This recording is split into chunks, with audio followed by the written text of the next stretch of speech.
Hello, great morning, guys. I'm Kiran Mehta, and now we are going to start our English journey.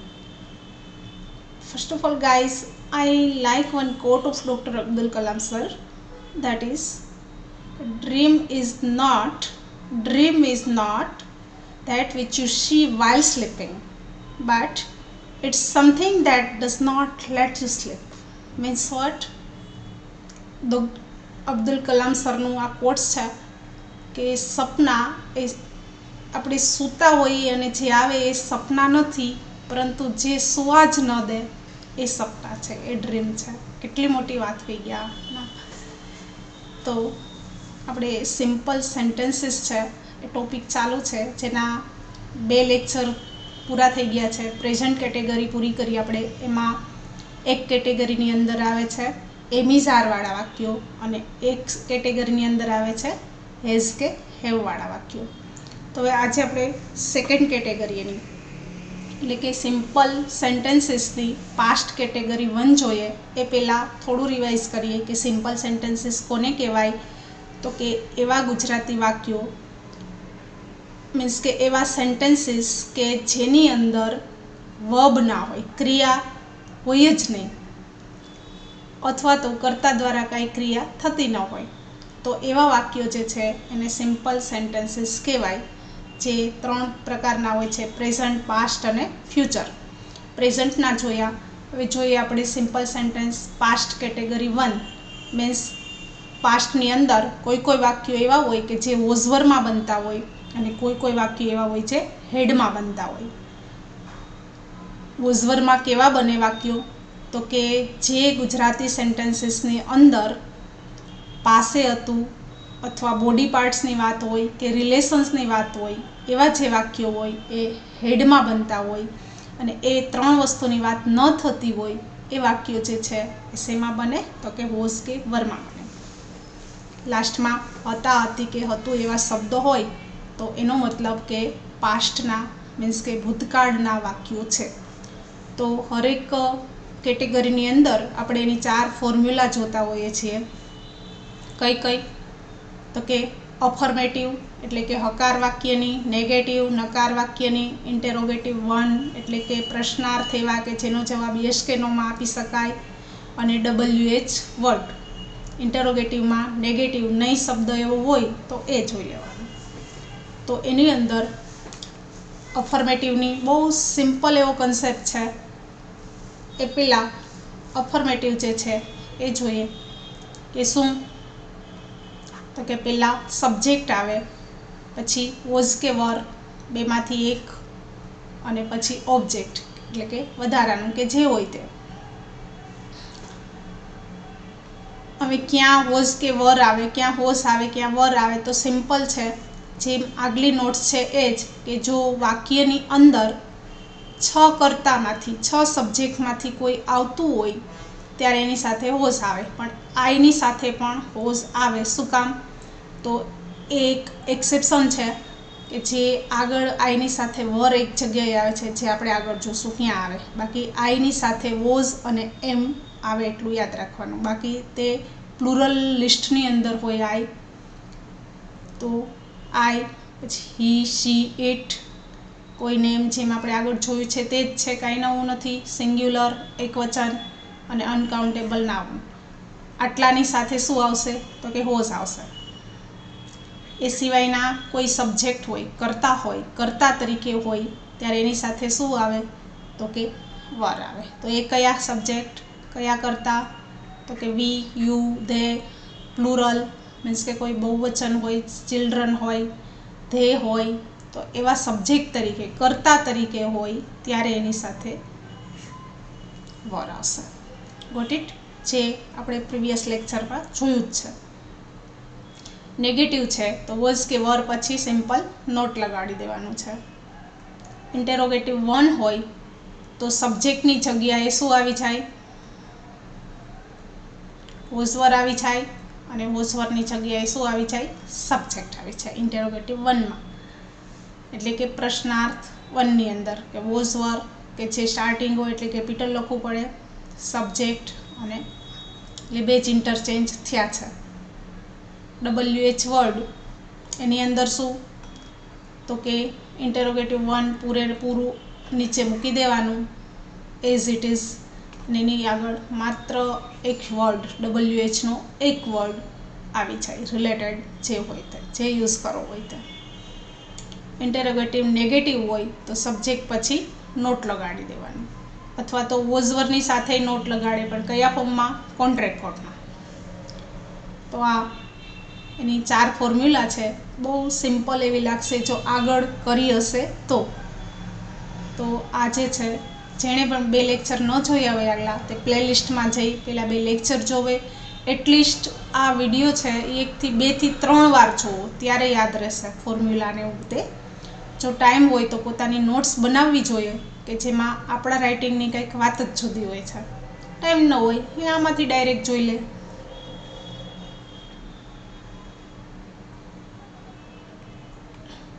એના થોડાક પ્રેક્ટિસના sentence જોઈએ. હું for example એમ કહું કે તમારી સાથે કાલે ત્યાં બીના હતી. એક સેન્ટેન્સ છે ગુજરાતી, એનું નેગેટિવ કરવું હોય તો શું થાય ગુજરાતીમાં? તમારી સાથે કાલે ત્યાં બીના નહોતી. એનું ઇન્ટેરોગેટિવ 1 કરવું હોય તો શું થાય કે શું તમારી સાથે ત્યાં કાલે બીના હતી, એવું થાય. અને ઇન્ટેરોગેટિવ 2 મીન્સ WH વાળું કરવું હોય તો શું કે ગમે તે તમારી સાથે બીના કાલે ક્યારે હતી, કેવી રીતે હતી, ક્યાં હતી, એ કોઈ પણ રિલેટેડ WH વર્ડનો યુઝ કરી શકીએ. Why, how, when, whatever. તેમાં જોઈએ એનું ઇંગ્લિશ કેમ થાય. તો કે બીના છે એ નામ છે, નામની સાથે શું આવે તો કે વોઝ. તો બીના વોઝ, ત્યાંનો ઇંગ્લિશ શું થાય? ધેર. કદાચ ત્યાં ન હોય તો એ ધેર લખવું જોઈએ. શું કામ? તો કે સાયલન્ટલી ધેરનો સાઉન્ડ નીકળતો હોય છે. Bina was there with you yesterday. Yesterday એટલે કાલે, કંઈ ડખા નથી ને. ટુમોરો એટલે શું થાય? આવતીકાલે. એટલું તો આવડે જ કા. અને ટુડે એટલે આજે. કાલે કેવું થયું ખબર છે? એક શોપમાં હતી તો એક બેન એના નાના એવા કિડ્સને લઈને આવ્યા. એટલે બધું કેવું સરસ બેબી છે, ક્યુટ બેબી છે. તો કે બાબો છે. હવે એને કેમ શરમાવા કે બેબી એટલે બાળક થાય. હવે જવા દીધું, મેં સોરી બેન હશે. તો એનું ઇન્ટેરોગેટિવ 1 જોઈએ તો શું તો કે હોઝ બીના, ખાલી સબ્જેક્ટની જગ્યાએ હોઝ થઈ જાય, હોઝની જગ્યાએ સબ્જેક્ટ થઈ જાય. જે સિમ્પલ એવું સેન્ટેન્સ છે. હુ વોઝ ધેર વિથ યુ. મારે હુથી ક્વેશ્ચન પૂછવું હોય જ્યારે, ત્યારે આગળ આપણે વાત કરી તેમ હુથી ક્વેશ્ચન પૂછીએ ત્યારે શું થાય તો કે અફર્મેટિવની જેમ બનાવવાનું એને. હુ એ છે, હુ જે છે એ જ સબ્જેક્ટ થઈ જાય. તો હુ વોઝ ધેર, અફર્મેટિવમાં શું છે? બીના વોઝ છે ને. તો કોણથી પ્રશ્ન પૂછું તો બીના તો સબ્જેક્ટ છે, તમારે બીનાને કાઢી નાખવી પડે, બીનાબેનને, તો જ હુથી પૂછી શકીએ. તો કે who was there with you, સબ્જેક્ટની જગ્યાએ માત્ર હુ થઈ ગયું કે જે who is a subject here. Who was there with you yesterday. Got it? Okay. Gujarati છે આપણે આગળ જોયું જ છે. મારો ભાઈ દિલ્હી હતો. લે, કેટલું પ્રદૂષણ છે દિલ્હીમાં. એનું ચારેયમાં કન્વર્ટ કરો. મારો ભાઈ કોણ છે? સબ્જેક્ટ કોણ? ખ્યાલ જ છે હવે. કોણ દિલ્હીમાં હતો? તો ભાઈ કે મારો ભાઈ? તો કે મારો ભાઈ. તો માય બ્રધર, આખું સબ્જેક્ટ થયું. માય બ્રધર એકની વાત છે એટલે વોઝ. અને દિલ્હીમાં, એનો અર્થ એવો જ થાય દિલ્હી હતો મીન્સ દિલ્હીમાં હતો, એટલે ઇન પ્રેપોઝિશન લાગે, જે આપણે આગળ જોશું બધા preposition. My brother was in Delhi. નેગેટિવમાં ખાલી હોઝ પછી નોટ આવી જાય, વોઝન્ટ એ કહેવાય. પછી એક વિડીયોમાં બધા કોન્ટ્રાક્ટ ફોર્મ વ્યવસ્થિત રીતે આપી દઈશ. ઇન્ટેરોગેટિવ 1 મીન્સ કે શું મારો ભાઈ કાલે દિલ્હી હતો, તો એવું પૂછવું છે મારે. તો was my brother in Delhi. અને ક્યારે મારો ભાઈ દિલ્હીમાં હતો, તો યસ્ટરડે નીકળી જાય. શું કામ? તો મારો ભાઈ ક્યારે કાલે દિલ્હીમાં હતો, એવું તો ન જ થાય. તો વેન એટલે વેનનો શું અર્થ થાય? ક્યારે. તો when was my brother in Delhi, આવી રીતે બને.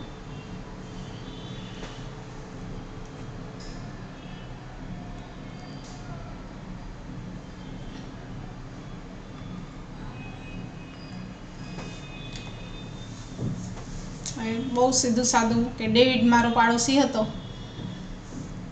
ડેવિડ નામ કેવું સરસ છે.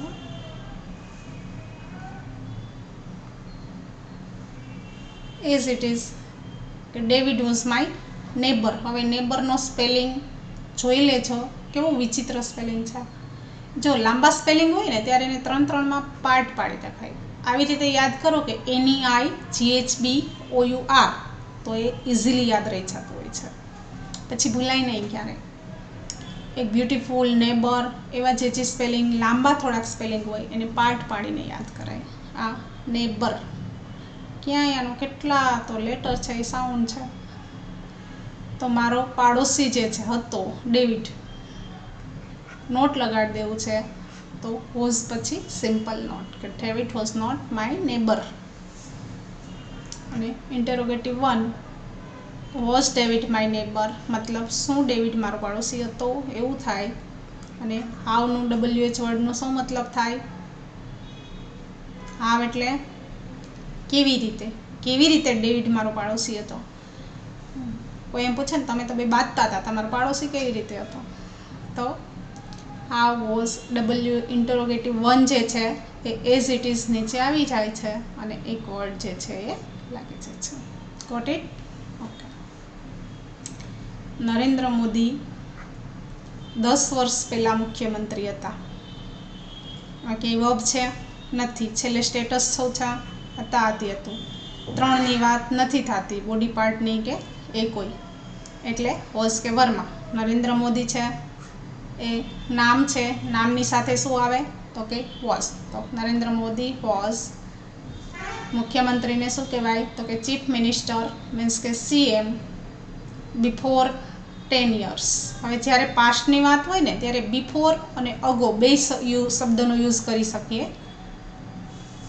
હવે જો મારે બિફોરને બદલે પહેલાં માટે અગો યા તો બિફોર, મારે અગો યુઝ કરવું હોય તો આને હું કાઢી નાખું અને અહીંયા શું લખી શકું? તો એ લાસ્ટમાં આવે. Narendra Modi was CM 10 years ago. MP સાચું જ છે. ક્યારે? પાસ્ટમાં. નેગેટિવમાં ખાલી નોટ આવી ગયું, તમને ખબર જ છે. ઇન્ટેરોગેટિવ 1માં વોઝ પહેલાં, નરેન્દ્ર મોદી પછી, સબ્જેક્ટ પછી અને વર્બ પહેલાં, અને હેલ્પિંગ વર્બ કહેવાય. મારે એમ પૂછવું છે, હવે અહીંયા વોટનો અર્થ શું? આનું ગુજરાતી કરો તો what was Narendra Modi before 10 years. Gujarati શું થાય એનું? આ વાક્યનું ગુજરાતી શું થાય?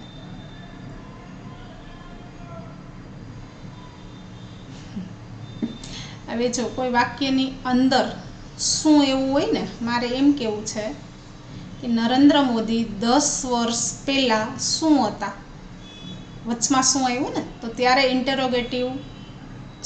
ત્યારે WH વર્ડ વોટનો યુઝ થાય. શું વચમાં આવ્યો, પણ શું સ્ટાર્ટિંગમાં હોય ત્યારે ઇન્ટ્રોગેટિવ 1 હોય, યસનો વાળું પ્રશ્નાર્થ હોય. અને વોટથી જ્યારે ચાલુ થતું હોય ત્યારે WH વર્ડ તરીકે કામ કરતું હોય. આનું ગુજરાતી એમ થાય કે નરેન્દ્ર મોદી 10 વર્ષ પહેલાં શું હતા. શું હતા તો CM કાઢવું પડે. તો what was Narendra Modi before 10 years. Got it? Okay. થોડીક સેન્સ વાપરવી પડે ક્યારેક. ઘણા એમ કહેતા હોય છે કે કોમન સેન્સ કોમન નથી હોતી, પણ પ્રેક્ટિસથી બધું કોમન થઈ જાય.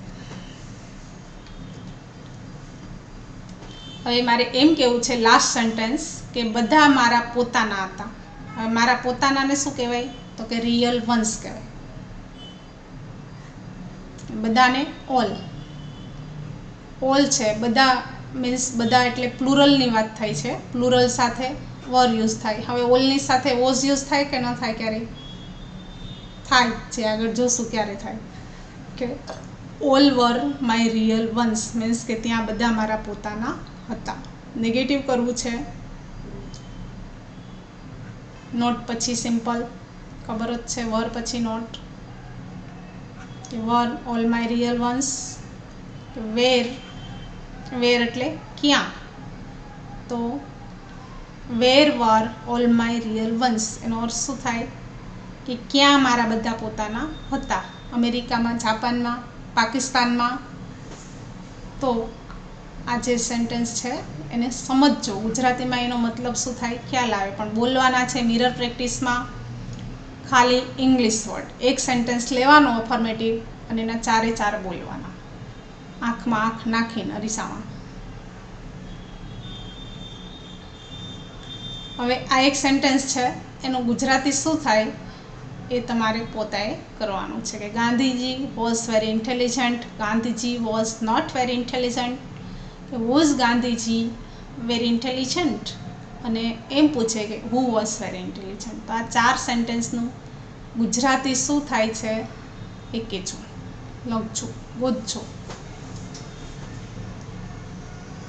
તો આજના વિડીયોમાં બસ એટલું જ તે કે આપણે પાસ્ટ કેટેગરી 1 જોઈ, એની બધી ફોર્મ્યુલા જે છે એ વન ટાઈમ એવી અપેક્ષા, એક્સપેક્ટેશન રાખું છું કે બધા પહેલાં તો ફોર્મ્યુલા આમાં જોઈ અને પછી કોપીમાં લખજો.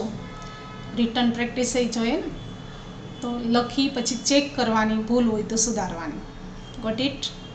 અને પછી આ જેટલા સેન્ટેન્સ છે એકવાર વાંચી અને મોઢે એક ગુજરાતીનું સેન્ટેન્સ લઈ અને એને બધાની અંદર જોઈ લેવાના લખીને, બને તો પોસિબલ હોય તો.